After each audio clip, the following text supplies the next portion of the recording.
The co-pilot was about to take a break when he suddenly smelled something burning. He immediately went to the galley and asked if anything had burned. However, the flight attendant didn't notice anything unusual. For the safety of the flight, he asked the flight attendant to check carefully for anything burning while he went to the cockpit to tell the captain. At first, both of them were shocked and thought that the co-pilot might be too sensitive. But the captain, to be safe, turned on the overhead light in the cockpit. Sure enough, there was smoke. So, he ordered the co-pilot to go and check, but not to cause a panic. The flight attendant, after checking the galley, said she hadn't found anything unusual. So, they had to conduct a thorough check, especially in the cabin area. To avoid causing a panic among the passengers, the crew checked the cabin under the pretext of checking seatbelts. Even so, a passenger with a heart condition felt anxious. Although she took her medicine right away, she still had trouble breathing. Her son, seeing this, immediately expressed his dissatisfaction with the crew's actions, but the co-pilot ignored him and left on some pretext. Because of the fire hazard, the captain decided to make an emergency landing at the nearest airport. But the direct route was through a large area of thunderstorm clouds. If they had to go around it, it would take at least 20 minutes longer. To balance the fire hazard and the safety of the passengers,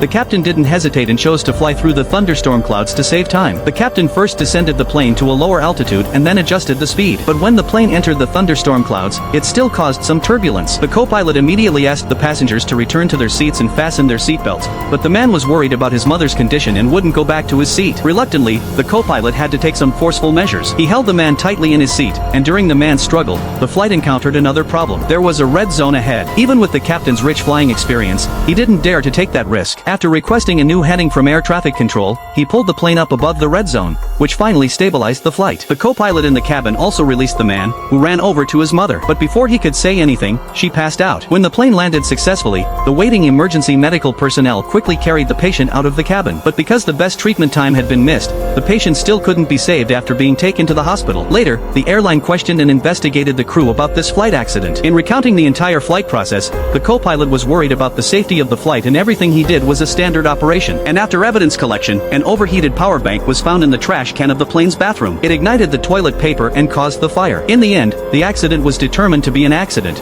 and the co-pilot was not held accountable. However, the patient's son still believed that he was the one who caused his mother's death. What do you think?